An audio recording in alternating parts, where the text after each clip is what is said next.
Okay, this is going to be my top 25 pro wrestling matches of 2022 so far. So if anyone wants to recommend anything, post away in the comment section. I think this is one of those videos that people will come back to just for the comments. But yeah, I'll explain the video or the criteria for the list at the end of the video. But let's get right down to it. At number 25, we got Ilya Dragunov taking on Nathan Frazier. This is from NXT UK from the beginning of March. Dragunov is definitely the most interesting thing about the NXT brand right now, but a lot of his matches are taking place over in the United Kingdom. You got Nigel on commentary there. That was definitely one of the best main events of the year, so check it out. At number 24, we got Speedball, Mike Bailey taking on Alex Shelley.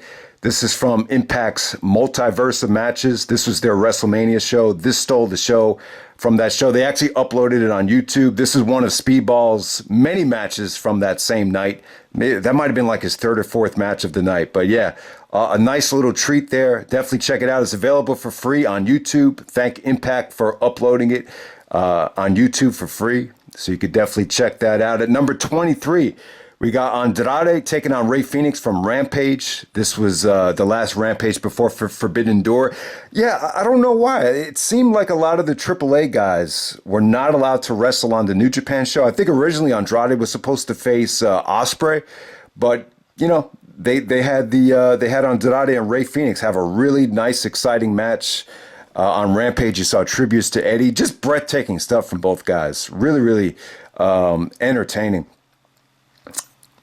And that's where Rush actually reunited with Andrade to end that match. At number 22, we got Honor No More taking on the Impact Originals from Slammiversary. I love this. You got to see the return of Davey Richards, rekindle the rivalry with Eddie Edwards. And yeah, it just felt like the evil version of Ring of Honor versus the, the good side of TNA. So I really enjoyed the 5-on-5 ROH versus TNA dream match from Slammiversary. At number 21, we got Roman Reigns taking on Matt Riddle from SmackDown. Fans really got behind Riddle throughout this whole night. Randy Orton is injured at the time. So, Riddle was really, picking up the slack there. So, yeah, I don't know if this is going to resonate with everybody, but I felt like this was one of the better WWE television matches of the year. Riddle comes up short, but yeah, it really is a sign that he could definitely hold the title in the future against Roman Reigns. I think Brock actually makes his return at the end of that SmackDown as well. At number 20, we got another Young Bucks versus Lucha Brothers matchup. This was from Rampage. This kicked off Rampage from Ontario, which is Young Bucks. Young Bucks were actually in their hometown that night, had the home field advantage. I mean, just another vintage match between these two teams. It never gets old, but it really did deliver. So that's Young Bucks and Lucha Brothers from Rampage from June 3rd.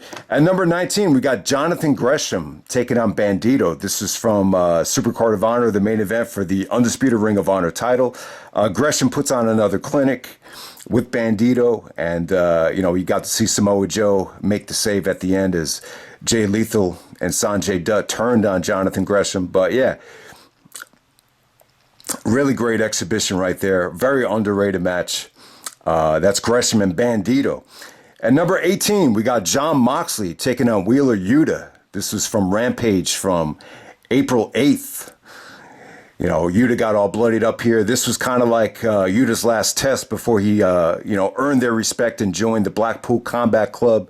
So Yuta unites with Moxley, William Regal, and Bryan Danielson. And yeah, star-making performance from Wheeler Yuta. He's had a great year so far, but that's probably, his best showing of the year, without a doubt. Number 17, we got Ilya Dragunov taking on Roderick Strong. This was from NXT UK from April 7th. Yeah, Strong delivered some amazing backbreakers here. There was actually one on the steel steps, another one on the turnbuckle. There was like a trilogy of backbreakers, but Dragunov was able to, use his head as a weapon. He's just got to be a little bit careful, man. Those headbutts, you just worry about the long-term side effects to it. But yeah, Dragunov is definitely one of the best sellers in wrestling right now. His matches just feel like such a struggle. But yeah, I love the match. I mean, you haven't seen a lot of Roderick Strong this year. I don't know what's going on with him. He's kind of being used as a utility guy in NXT right now. And yeah, he just definitely feels like the odd man out. But yeah, it was cool to see Roderick do his thing against Dragunov. Definitely one of the better things of the year so far. Number 16, we got the Usos taking on the Street Profits from Money in the Bank, where they stole the show. I mean, they got a lot of time. I mean, a lot of people, and including myself, wasn't that excited about the match. But yeah, they definitely had the best match that they've had so far. They just got so much time out there. And they were just able to work the crowd, and yeah, it turned into really something special. So give this thing a chance. Even if it does start out a little bit slow, everybody will have to agree the last 10 minutes of this match was definitely something to behold. At number 15, we got Speedball Mike Bailey taking on Bandito. You could go with one or two matches here. They actually opened up WrestleCon at the Mark Hitchcock Memorial Show. So they opened up that show, and they actually closed Bowl at night one. I thought both matches were terrific. They're both on the same level. I know some people stated that they preferred the WrestleCon match over the Bola match, but you know, both matches really delivered. You know, you got to see some amazing high flying action between both guys. So definitely check out either match right there. At number 14, we got Jon Moxley taking on Bryan Danielson from Revolution. Definitely the best pure wrestling match from Revolution. And, you know, both guys earned each other's respects. Wasn't a big fan of the finish, but definitely the best Moxley-Danielson match that they've had so far. And we move on to number 13. We got Will Osprey taking on Nick Wayne. This is from GCW's I Never Liked You, from Providence, Rhode Island. Yeah, this was a treat. It's actually on YouTube. I actually tried to support GCW and order this on Fight with a prepaid credit card, but for some reason they rejected the card. I guess because Fight is actually an international transaction. Maybe that's why. But yeah, back to the match though. Breathtaking stuff. It felt like watching a video game right here. Nick Wayne, they actually uploaded a post-match a post-match you know, documentary, and he just had such an emotional high. He just seems like such a likable guy. He actually stated that Osprey was actually his role model, and he was able to wrestle his idol. And yeah, I mean, some of the tornado DDTs, some of the reverse Ranas, Osprey with that Jerry Lynn springboard sunset flip, just beautiful action. It felt like I was watching a video game here. So definitely check it out. I mean, the quality isn't the best on YouTube, but it's definitely worth checking out. Awesome stuff. Really created a lot of buzz. You know, that's the luxury of having Osprey come over to the States for the New Japan stuff. He was able to wrestle in, you know, multiple indies as well. So definitely check it out. Number 12, we got the Anarchy in the arena from Double or Nothing. This is the Jericho Appreciation Society versus the Blackpool Combat Club with Eddie Kingston. So yeah. You know, I wasn't that crazy about the match going into the show. I was like, man, these 5-on-5 matches a little bit too much. You know, we didn't really want to sit through another stadium stampede. I think a lot of people felt that way, but god damn it. Once they got to the ring, this was just tremendous stuff. I mean, Danielson was awesome here. I don't know if he was injured here. You know, it definitely does feel like he suffered the injury before Double or Nothing. But damn, this was definitely a lot of fun. Very bloody, very, just so many, you know, brutal spots here. I mean, the crowd was incredible, especially what they did with the music. It kind of had like a throwback ECW type of feel to it. So that's the Anarchy in the arena from Double or Nothing. I believe Jericho does get the victory there. Jericho's team. At number 11, we have FTR taking on the Young Bucks from Dynamite from April 6th. So yeah, another great match between these two teams. Here the dynamic was totally reversed with the FTR as full-fledged babyfaces.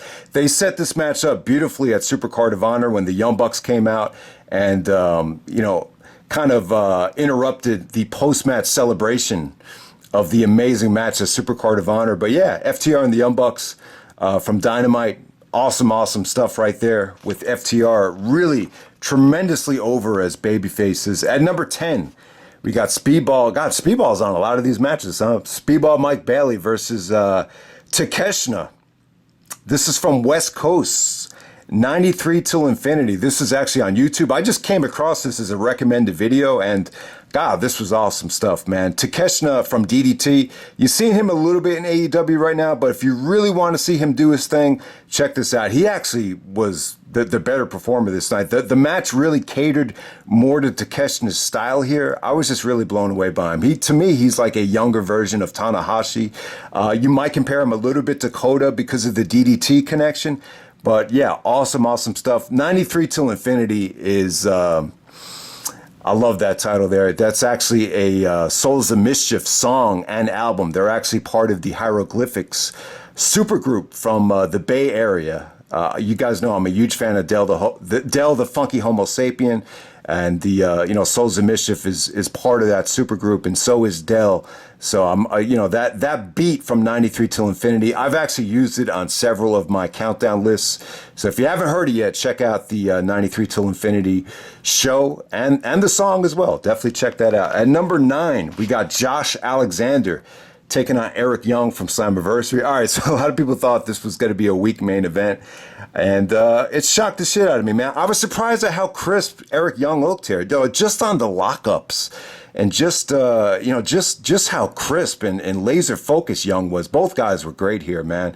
They paid homage to the history of TNA, which I thought kind of got off to a little bit of a weird start, but as the match progressed, they just felt a little bit more natural as this thing went along. I mean, they ripped apart the ring. They started using the wooden floor. A lot of those pile drivers just looked nasty. Really, really good offense here between these guys. I mean, they delivered a breathtaking main event. Really hard-hitting stuff. Josh Alexander, Eric Young shocked the shit out of me with how good it was. Got that at number 9. At number 8, we got the Jericho Appreciation Society taking on the Blackpool Combat Club. This is from Blood and Guts. Yeah, Blood and Guts was good, man. I'll tell you, AEW's cages, they really give the wrestlers a lot of room to breathe. I like it. I mean, some of the WCW ones, I mean, you could argue that those looked a little bit cooler, with Sting doing the gorilla press with the guy hitting the top of the cage, that did look cool, but I really prefer AEW's cages more so than any other companies. And you got to see Claudio get the victory here. He kind of rekindled his rivalry with Eddie Kingston. But the match just felt good, man. It really came across like this was one of the better versions of War Games. I mean, Sammy took a breathtaking bump. A little bit too violent for TV though. Definitely one of the most violent things we've seen on television. But hey, I thought Blood and Guts delivered. I don't think you need to just watch the fight version to think it was good. I watched the version on TBS, and I thought it was amazing stuff. Definitely one of the best things of the year. So, I really wasn't, on board with them over promoting Blood and Guts at Forbidden Door, but you can't argue with it. Blood and Guts was awesome. It definitely paid off. And like I said, man, Claudio was the star of the show. Doing the King of Swing on the top of the cage was definitely a must-see spot. And number 7, I got Becky Lynch taking on Bianca Belair. This is from WrestleMania 38, where, I was not expecting a lot from this. I really felt like the feud had just kind of lost its luster by that point. But yeah, they really created magic, man. And the match was pretty much just as good as Bianca versus Sasha. I mean, who would have thunk it, man? I think a lot of it just had to do with them going on that early. But yeah, the crowd was just incredible here. They just had a really exciting match for the Women's Championship right there. So that's Becky and Bianca from WrestleMania 38. At number 6, I got MJF taking on CM Punk. This is the dog collar match from Revolution. You got to see CM Punk live out his Ring of Honor fantasy, coming back with the AFI theme, the blood. I mean, it was just, you could definitely argue that this was better than any of CM Punk's dog collar matches. And it actually got more time than out of all 3 of them. So it's crazy, man. But yeah, the feud is what really stands out here. I thought Punk and MJF had an incredible feud. I mean, I don't know what's going on with MJF right now, but you could have put either match in here. I love the dog collar match, but they also had a match on Dynamite from Groundhog's Day in Chicago where MJF got the 2 victories. I think either match could have been in that spot. But yeah, I got Punk and MJF at number 6. At number 5, we got Will Osprey taking on Orange Cassidy from Forbidden Door. I think this stole the show from Forbidden Door. This was just a lot of fun. I was a little bit worried at first that it was going to be too much of a comedy match, but they kind of blended, the comedy and the wrestling, and it really was a lot of fun. So yeah, Osprey and Orange Cassidy, definitely Orange Cassidy's best match since his Colony days from Chikara.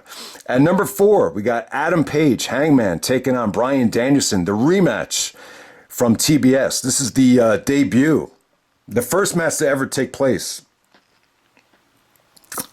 on TBS since the WCW days. And I mean, not quite as engaging as The Winner Is Coming 1 hour draw, but they definitely had another classic on TBS. I would definitely say Hangman's, the highlights of Hangman's title reign were definitely the Bryan Danielson matches, without a doubt. So I got that at number 4. At number 3, we got Cody Rhodes coming back to WrestleMania to take on Seth Rollins. And I thought this was just very well done. I think there was a lot of curiosity with how Cody was going to be received in the WWE, and I think everyone could agree it exceeded expectations. The match did not feel watered down at all. It definitely felt like a AEW version of Cody, and it's just incredible what Cody's done to he definitely elevated himself away from the WWE. Very similar to Eddie Guerrero. I mean, we've seen very few people leave the WWE and come back bigger stars. And that's what Cody's done. I mean, there's been a little bit of debate as to why the fans started, turning on Cody. But I don't know. I just think when the fans started turning on Cody in AEW, I just think a lot of it had to do with the pandemic. I think during the pandemic, Cody just wanted to make up for the loss of revenue by doing the reality show and doing the game show stuff. And maybe it just felt like a little bit too much self-promotion. Maybe he came off like a little bit of a hypocrite, but, it doesn't take away from, Cody's return right there, him and Rollins. You could have put either match in that spot, WrestleMania match, the WrestleMania Backlash match, or Hell in a Cell. I think all 3 of them could have been in this spot. But to me, this stole the show from WrestleMania. And I got that at number 3. At number 2, we got Speedball, Mike Bailey taking on Daniel Garcia. This is the finals of Bola. You want to see a technical wizard go up against a high flyer. It's great stuff there. Great selling by Speedball throughout this whole thing. And the match was awesome stuff. It really delivered. If you're not sold on Daniel Garcia yet, definitely check out this match. I think everyone will be sold on Daniel Garcia's wrestling ability if you do see that bowl of finals right there. And then at number 1, I got the Briscoes taking on FTR. This was from Supercard of Honor. I mean, I wanted to watch Supercard of Honor because I was just a little bit curious on how the show would come off with Tony Khan, acquiring Ring of Honor. So I didn't go into Briscoes and FTR thinking like, oh, this is going to be amazing. It's going to steal the show. It probably was the most attractive thing on the show, but I was not expecting this. I was not expecting the crowd to be that good here. And the crowd made the match. You heard "fuck WrestleMania" chants. You heard everything you could think of. Please don't stop. Fight forever. This is awesome. Everything, every friggin' chant you could have thought of, they gave you. I mean, Dax Harwood was incredible here. That was probably the spot of the year when he took that superplex onto the outside. But yeah, Briscoe looked better than ever. I was really shocked at how good this came off. This is definitely the match of the year so far, and kind of a coming out party for the FTR. Just in general right there. So yeah, man, that's my top 25 matches of the year. I kept off a lot of Japanese wrestling. I just feel like this, you can't watch everything. I'm not subscribed to New Japan World. But if you're one of these guys that could actually watch everything throughout this whole world, then more power to you. But I just, I couldn't incorporate both of them. So I just kept this to, just the United States. I know I got some UK matches here, but, NXT UK is within the WWE umbrella. So I figured I'd incorporate those as well. But yeah, I enjoyed the list. I've enjoyed the year so far. So if anyone wants to, recommend anything from Japan, I know you obviously have Wrestle Kingdom and Dominion, and you even had that Osprey match from Rev Pro, which I tried to watch on YouTube. There's just a lot of technical issues with Michael Oku, I believe his name is. That looks like a tremendously awesome match from Rev Pro, but I wasn't able to get through the whole thing, but I did see the highlights. So if you want to recommend anything, then post away. But yeah, that's top 25 matches of the year, and I'm out.